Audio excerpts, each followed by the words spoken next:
Gosh, you know, it's one of those scripts where so much was taken care of already. The writing was so precise. I don't know if you know Nick Payne's work. He wrote an amazing play called Constellations, just making sure I got that right. An amazing play that has a similar kind of non-linear structure, and it's about relationships, and the way he writes about relationships is just so exquisite and so singular as a playwright and as a screenwriter. So I think there was just a really solid foundation. And yeah, in terms of preparation for the particularities, it feels like kind of what was being referenced before by Florence.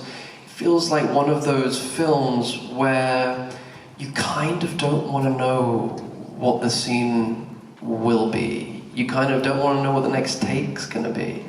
And that can only happen if you have a scene partner who you can just pay attention to and tune into and listen to, and know that you will end up in the most honest, authentic place with. And that's Florence, and that's rare. And I think as soon as we, do it. And I think as soon as I recognized that I didn't have to rev my own end. I didn't have to pull the fucking, sometimes you have to pull the fucking thing and you'd be like, oh my god, I have to goose myself into fucking doing something. And that is a shitty feeling when you're opposite someone who won't even do off-camera lines with you sometimes. There are actors who don't want to do their off-camera lines, which is absolutely insane to me because it's the best, because then you get no pressure on you and you're just watching an exquisite actor working. So anyway, those people are insane.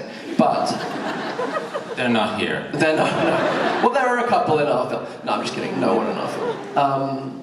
Ella. Yeah, our daughter. She was tricky. She was having none of it. Yeah. She's diva-ish. No, she was amazing. She was beautiful. And so I think for me there was a kind of surrender that wanted to happen in this film more than most other films I've made, and a trust and a kind of letting go.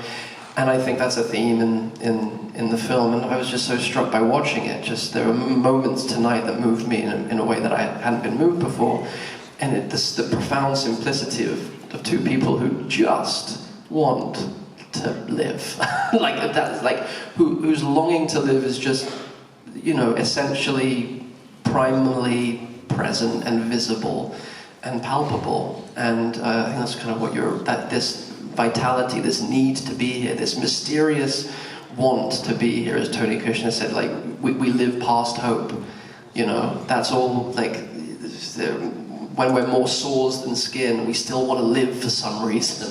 This weird mystery of wanting to be here, and even through the most terrible suffering. So, yeah, I don't know. I think, as John said as well, I think there's a collecting of experience that one goes through in one's life, and personal experience, personal loss, personal love, and I think we were lucky enough to be able to bring all of those private, personal things to this in ways that were healing for us, and hopefully healing for an audience as well.